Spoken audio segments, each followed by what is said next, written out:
Dictation गति 80 शब्द प्रति मिनट स्टार्ट।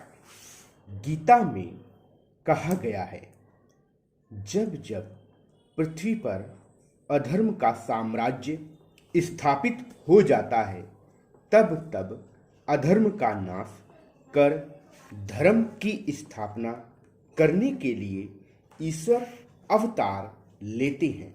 अंग्रेजों के शासनकाल में जब भारत माता गुलामी की जंजीरों में जकड़ी कराह रही थी, तब उस घड़ी में भी दकियानूसी एवं गलत विचारधारा के लोग मातृभूमि को विदेशियों के चंगुल से मुक्त कराने के लिए संघर्ष करने के बजाय मानव में जाति के आधार पर विभेद करने से नहीं हिचकते थे।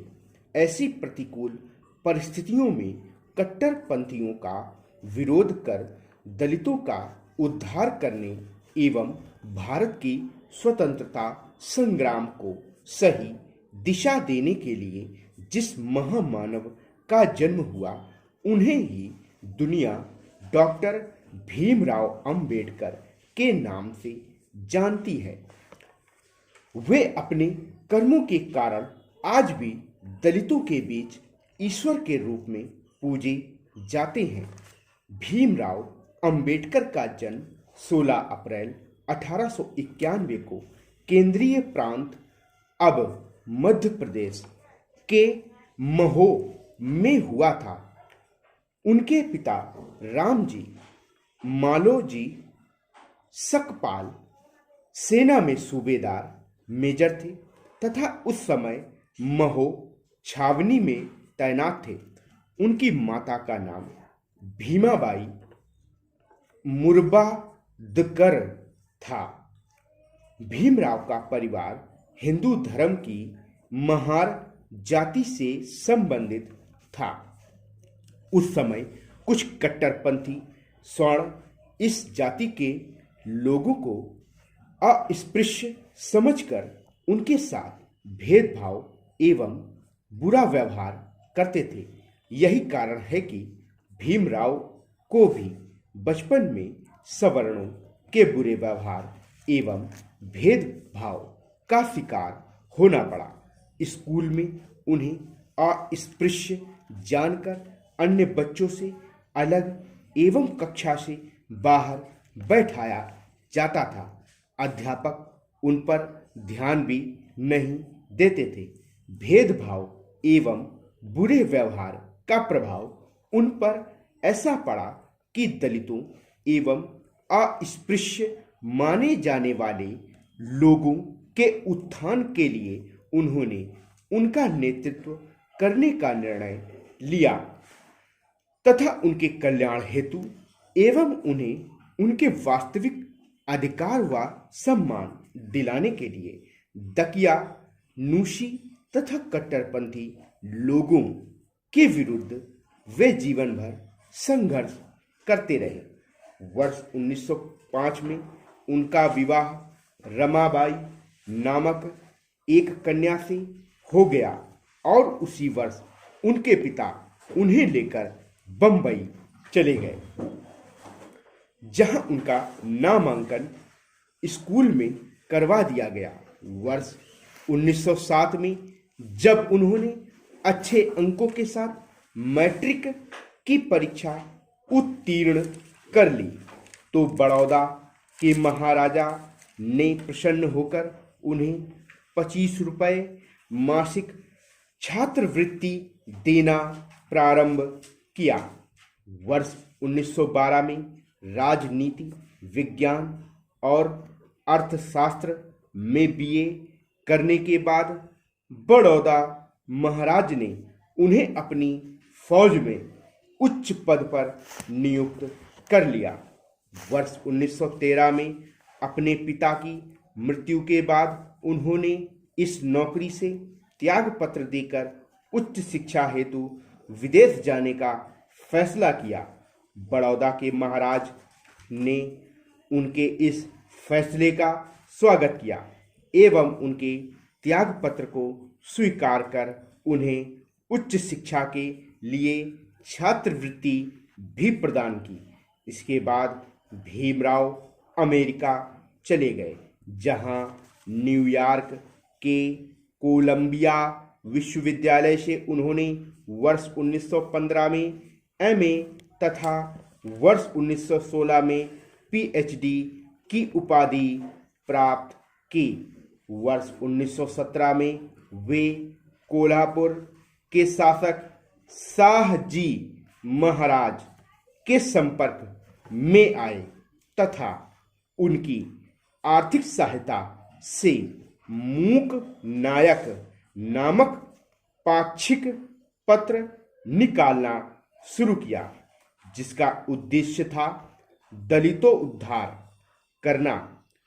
पीएचडी की डिग्री प्राप्त करने के बाद भी उच्च शिक्षा की उनकी भूख शांत नहीं हुई थी, इसलिए वर्ष 1923 में वे इंग्लैंड चले गए, जहां लंदन से उन्होंने डॉक्टर ऑफ साइंस की डिग्री प्राप्त की।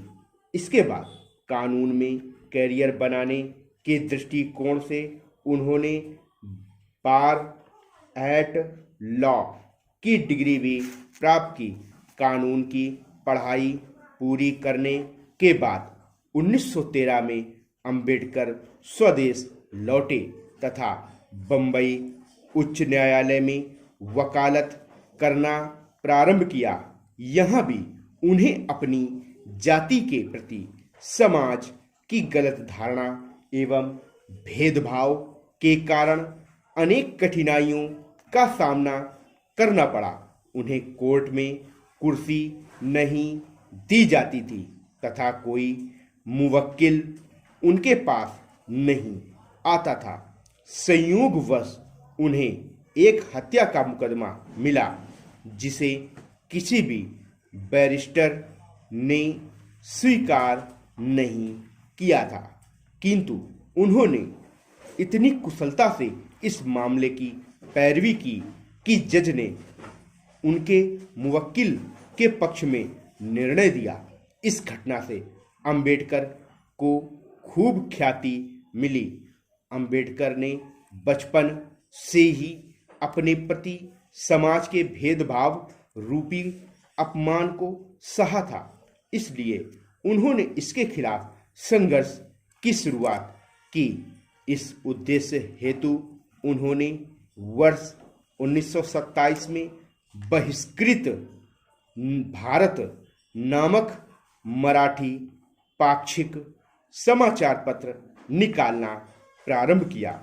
इस पत्र ने शोषित समाज को जगाने का अभूतपूर्व कार्य किया। वर्ष 1927 में उन्हें बंबई के गवर्नर ने विधान परिषद के लिए मनोनीत किया तथा वे वर्ष 1927 तक बंबई विधानसभा के सदस्य बने रहे। उस समय दलितों को अछूत समझकर मंदिरों में प्रवेश नहीं करने दिया जाता था। उन्होंने मंदिरों में अछूतों के प्रवेश की मांग की और वर्ष 1930 में 30,000 दलितों को साथ लेकर नासिक के कालाराम मंदिर में प्रवेश के लिए सत्याग्रह किया। इस अवसर पर उच्च वर्णों के लोगों की लाठियों की मार से अनेक लोग घायल हो गए, किंतु उन्होंने सबको मंदिर में प्रवेश कराकर ही दम लिया।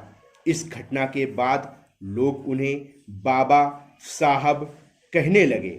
उन्होंने वर्ष 1935 में इंडिपेंडेंट लेबर पार्टी की स्थापना की, जिसके द्वारा उन्होंने दलित एवं अछूत समझे जाने वाले लोगों की भलाई के लिए कट्टरपंथियों के विरुद्ध संघर्ष प्रारंभ किया।